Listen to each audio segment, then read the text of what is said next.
Olá a todos, eu sou o Dr. Fernando Antonini e esse é mais um caso da sequência de casos clínicos em cirurgia ortognática que estamos apresentando. Mais uma vez enfatizo que a paciente autoriza a divulgação das imagens e hoje eu trouxe para vocês o caso da Daniela.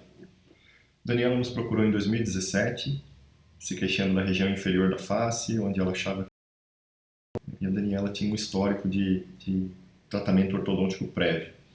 Então, todos os pacientes que chegam na clínica face, desde a primeira consulta, passam por uma coleta de todo o histórico do paciente e das queixas do paciente, os motivos da consulta, e também por um protocolo fotográfico bem detalhado, com fotos frontais, em repouso e sorriso, foto 3/4, eu gosto muito dessa foto, me dá uma visão panorâmica de lado esquerdo, lado direito, na mesma foto, me, me responde um pouco sobre a deficiência na área paranasal, consigo avaliar bem a borda da mandíbula, então é uma foto que eu gosto muito.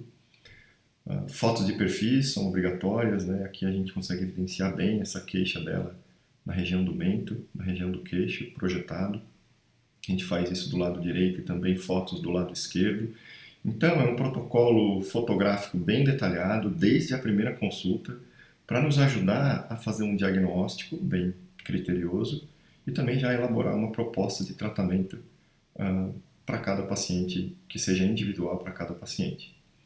Com relação à oclusão, a Daniela tinha uma oclusão de classe 1, uma oclusão com os caninos bem engrenados, porém desviado, né, com dentes desviados, linhas médias desviadas, e isso não estava agradando a Daniela. Isso foi uma compensação de um tratamento ortodôntico prévio, mas que não atingiu os objetivos e as expectativas da paciente. A gente então formulou uma proposta de tratamento onde a Daniela iria voltar para um preparo ortodôntico pré-operatório. Ela foi preparada para fazer a cirurgia pelo Dr. Rodrigo Matos, com grande maestria, um craque na ortodontia. E depois de certo tempo a gente chama o paciente de volta no consultório para avaliar esse preparo.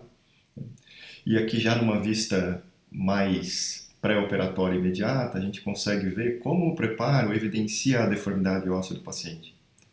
Então a gente consegue alinhar e nivelar os dentes e isso acaba evidenciando a deformidade óssea, que antes estava mascarada pela compensação dentária.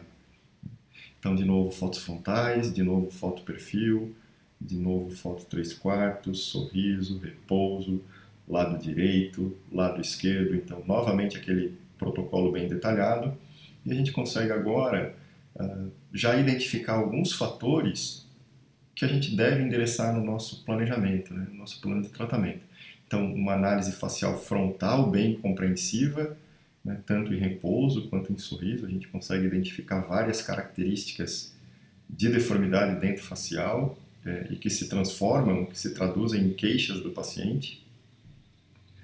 Uma análise de perfil, né, obrigatório também para esses casos. Como eu já falei, eu gosto muito de usar linhas de referência, eu uso muito a linha vertical verdadeira para fazer diagnóstico, né, e eu gosto muito também dessa tabela para me ajudar na questão do planejamento, aonde eu vou posicionar essa maxila, quanto essa maxila deve vir para frente. Então todo esse planejamento ele é baseado em tecido mole, ele é baseado na estética do paciente, né? Apesar de sim a ortognática ser uma cirurgia funcional.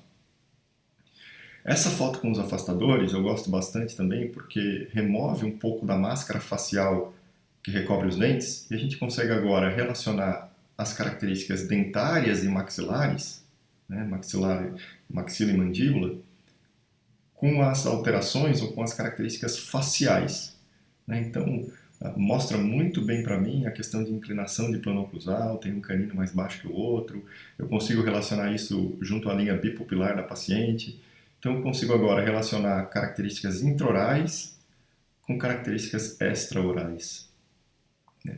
E a oclusão pré-operatória evidenciando o que o Dr. Rodrigo conseguiu de preparo, agora transformando aquela oclusão que a paciente tinha em classe 1 em uma oclusão mais condizente com o perfil facial, com a deformidade facial.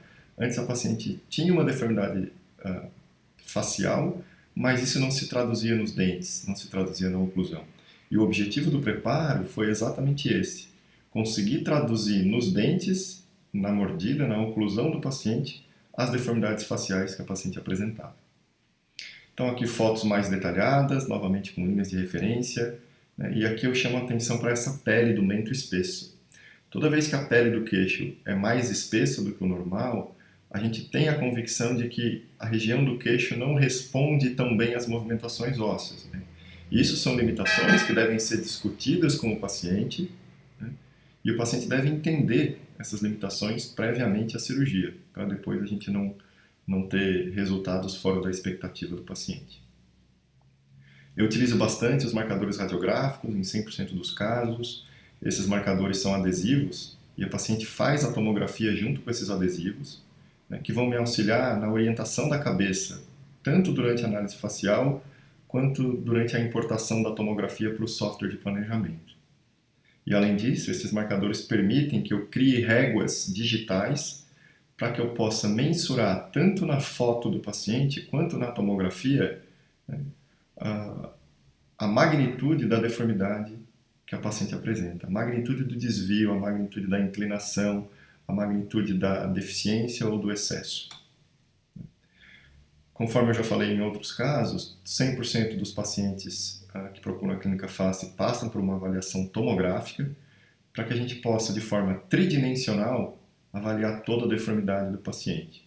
É feito reconstrução de teleradiografia, é feito traçado cefalométrico, reconstrução de radiografia panorâmica, avaliação das articulações, faz-se um traçado cefalométrico digital, a gente faz inicialmente um planejamento 2D, e em cima desse planejamento 2D a gente já tem uma prévia do tratamento que deve ser realizado no paciente, e inclusive, depois desse traçado predictivo, a gente consegue mostrar para o paciente quais serão as alterações faciais que a cirurgia proposta vai causar na face do paciente, né? Com uma previsão de resultado que ainda não é de 100%, é um ambiente bidimensional, mas que é próximo daquilo que a gente planeja fazer na cirurgia e do resultado que a gente planeja atingir. Logo depois desse planejamento 2D, a gente então faz o planejamento tridimensional do caso, montagem de crânio composto, mensuração de todos os desvios, de todas as assimetrias que a paciente apresenta. A gente consegue mensurar isso de forma muito precisa, na casa dos milímetros, com 2 casas depois da vírgula, né, a nível decimal. Então é muito preciso e a gente consegue corrigir essas discrepâncias, essas deformidades que o paciente apresenta. E a gente consegue atingir um nível de precisão bem acurado. Então, em várias vistas, vista frontal, vista perfil, né, vista superior e inferior, correção dos desvios, correção da linha média, correção das assimetrias, e a gente consegue, inclusive, depois, com um perfil de tecido mole já sobreposto na tomografia, né, mostrar para o paciente quais serão as alterações ósseas que a gente está planejando para ele. Então, no caso do Daniel, a gente planejou um avanço de maxila, né, com uma reposição superior de 1 milímetro para esconder um pouco daquele sorriso gengival, apesar de que boa parte do sorriso gengival se dava pela discrepância de tamanho dentário. Então, avanço de maxila, a mandíbula recuou minimamente e a cirurgia de mandíbula foi feita mais para a correção da assimetria que a paciente apresentava, né? E aí um giro horário de plano oclusal também, para a gente conseguir esconder um pouquinho do queixo da paciente, mas optamos em não fazer a mentoplastia.